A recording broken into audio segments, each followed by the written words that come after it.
The Piper family is based in the Marlborough Sounds and runs a business harvesting native surf clams from coastal New Zealand. The company focuses on 4 commercial clam species: diamond shell, tuatua, storm clam and moon shell.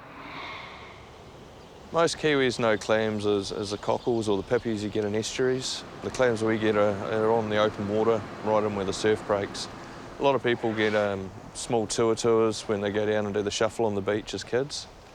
But yeah, it's a molluscan bivalve and our clams grow in the surf zone around New Zealand.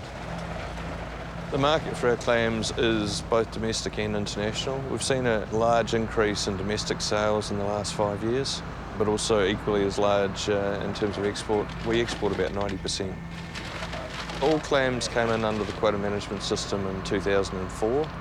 We've developed a few areas in terms of increasing the total allowable commercial catch, but everything is managed under the quota system, and it is still a developing fishery, so total catch has not been achieved yet.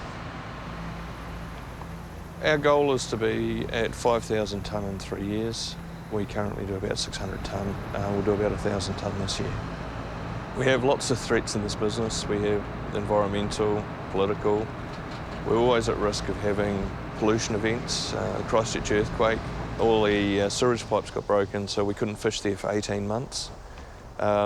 Any pollution that happens on land can directly affect us, but also we're open to biotoxins or anything that may happen in the water. So to overcome this, we have a regular testing process every week. We're testing flesh and water, and we also do biotoxin testing weekly. Is that a nice looking fish, Andre? Yeah, there's some biggie me mighty around here. Yep, those diamonds are lovely. There's a lovely colour on them. We have had to develop our own technology. We worked on the concept of being able to winnow the fish into the basket. What we've done is we've developed a hydraulic winnowing clam rake for a better description. We prefer the idea of it being a clam rake rather than a dredge. The connotation of dredge is always hard. It gives the concept that we're creating a lot of benthic damage, and genuinely don't believe we're having any impact on the benthic quality out here. We're creating a change to the habitat that allows us to float the fish into the basket, essentially. The density of the fish is significantly less than the gravelly substrate they live in, so the gravels fall through a trap and the fish float into the basket. The reality is we don't catch everything that's there. The juveniles go through the mesh. We make sure we've got really good venturied flows of water. It takes the juveniles directly back into the substrate where they rebury very quickly.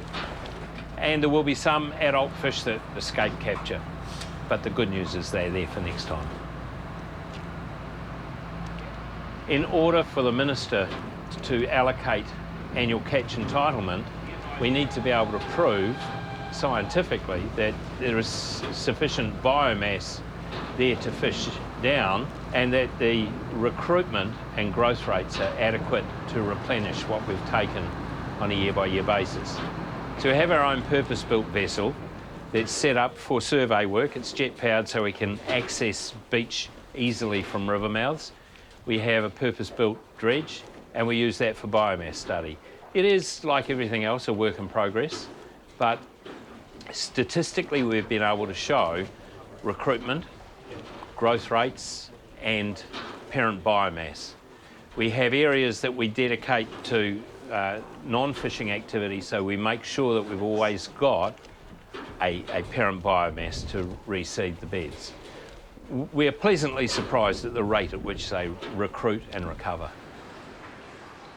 We're here at the Bay Clams wet store facility. All of our live product, once it's wild harvest, is brought to this facility where we retank it. We put it into essentially the same water as the clams come from. It's drawn in from the ocean, once through the tanks, and in this environment they desand. Here at the wet store, it's a very integral part of our production, because what we do is we keep a very close monitor on quality control, which is paramount to our productivity. The desanding process is also very important. All of the clams, all the different species, no matter where they're harvested from, up and down the country at this stage, are all brought down here They all go into the tanks, they're all monitored very carefully, everything's sorted by hand, everything's graded by hand. Our market's domestic, but internationally, which I predominantly focus on, all across Asia, the likes of Hong Kong, Singapore, Malaysia, Japan, the Americas. We also send as far afield as to Europe.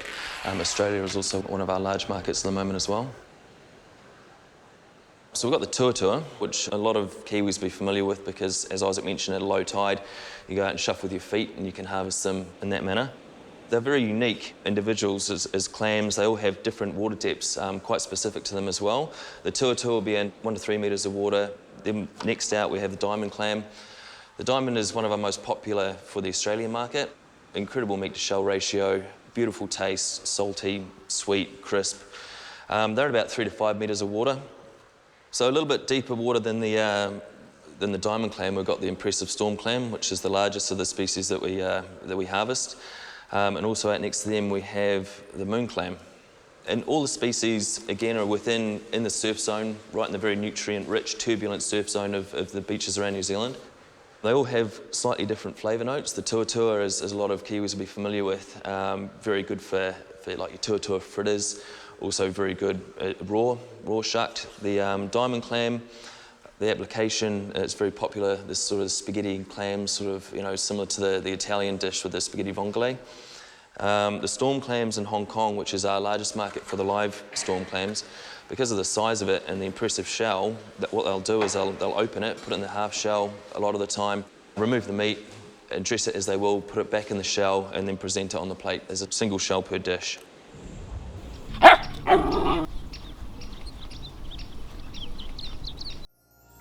This program was made with funding from New Zealand On Air.